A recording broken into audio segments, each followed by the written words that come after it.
prepared, Doug. Here we go. We're off to the races. I also want to quickly say thank you to Chalk Market for being the official sponsor for the stream. Good to have them on board. And if you're interested in down the road becoming a partner sponsor, or rather of the lodge, you of course can reach out to us. We are now taking sponsorship requests. All right, let's get into the action. So first hand here. By the way, yeah, this felt does look great. I got to say, this felt has made me feel like maybe we should experiment with some different kinds of color schemes. And of course, the overlay also a little bit nice, a little bit different, liking the look. Anyway, we have pocket eights and pocket jacks.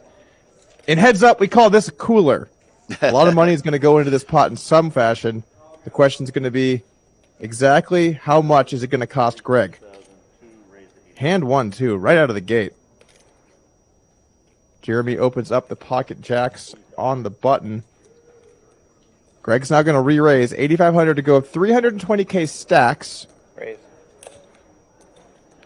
Jeremy elects to go with the 4-bet with pocket jacks. Interesting note about pocket jacks on these deep stack sizes. You're actually supposed to slow play this a good portion of the time heads up. It doesn't feel right. You're likely ahead.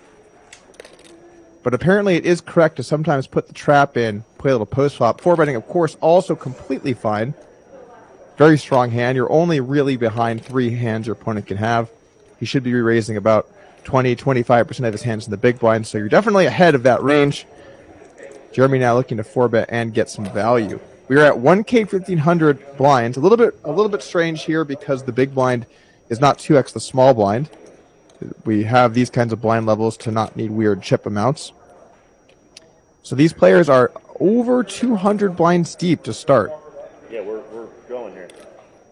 Now that Greg is facing a 4-bet with pocket eights, It was C7.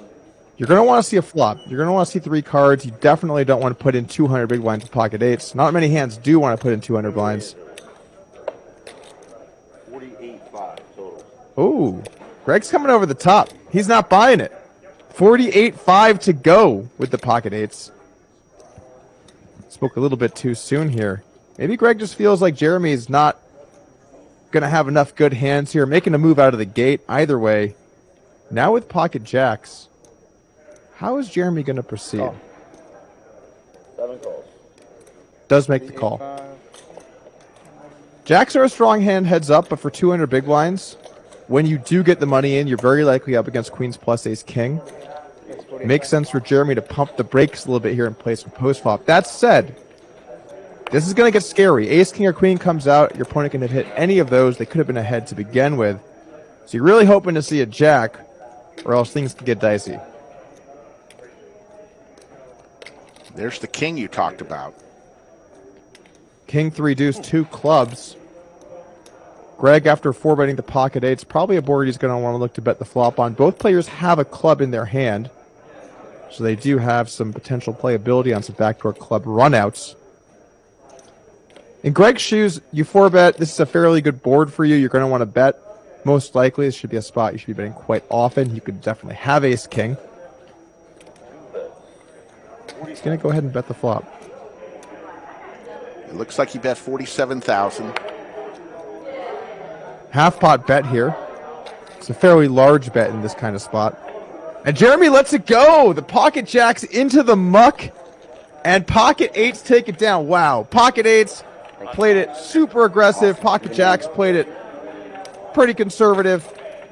And already we've got a value bet getting through as a bluff versus the better hand. Welcome to Heads Up No Limit. Heads Up has a very RPS-like element to it where certain player types just beat other player types. This is something that I don't think people talk about too much. But so the guys that play really conservative get run over by the bluffers. The guys that are stationy and hate folding destroy the guys that bluff too much. And then the guys that are really stationy and don't fold to people get run over by the guys that are conservative because they just value bet them to death. So obviously in heads up you want to play correct, and correct wouldn't be any of those things. It could be balanced. But being that we're all human, we all kind of have our guys that we match up better or worse versus. I always did more poorly versus the guys that just really would call me down light all over the place. Three bet from Greg, 22,000. So Jeremy makes the call here with the Queen 6 off. Yeah, and Greg's using a very small 3-bet size, which is why you're seeing Jeremy defend the queen 6. He's using a very small 3-bet to kind of keep him in there. I think a more standard size would be something around 30, 35.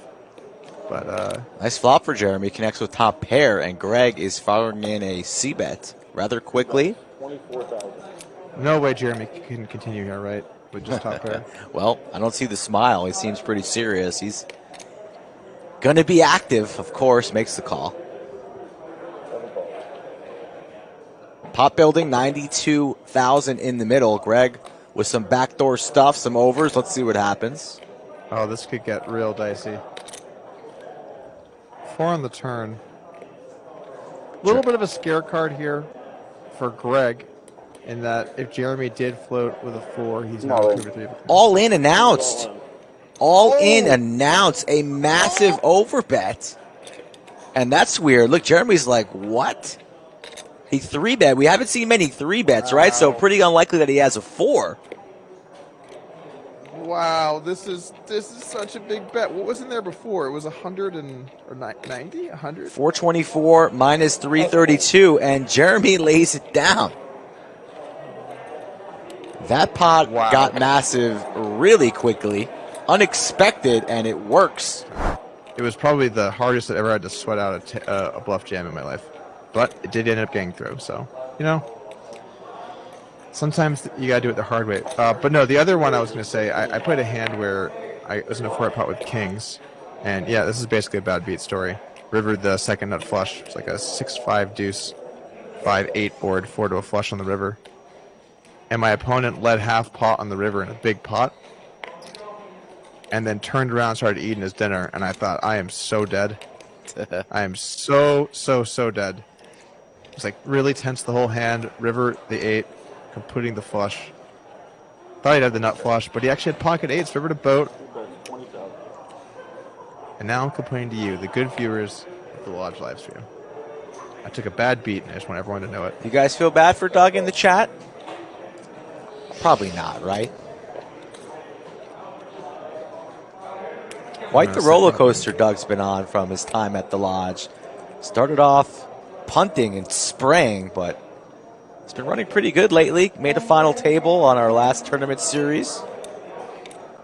Took 50K from Jungle. So we don't feel bad about a boat on the river, do we, chat? Yeah, it's been some swings here. I don't even know where I'm at in the year. I think I'm probably up small, but unfortunately, 7 calls. I have been losing lately. So, you know, comes and it goes. Monotone flop, all spades. Greg with the 8 of spades. 130 in the middle here.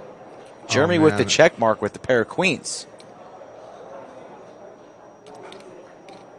Only sitting on 124,000 behind here, so does Greg want to put him to the test? But the option is now on Jeremy. Checks it over. Greg, pair of 6s. Pairs are hard to make heads up. But Greg doesn't look like he wants to check this river. Rips it. All you can eat soda on the side. Jeremy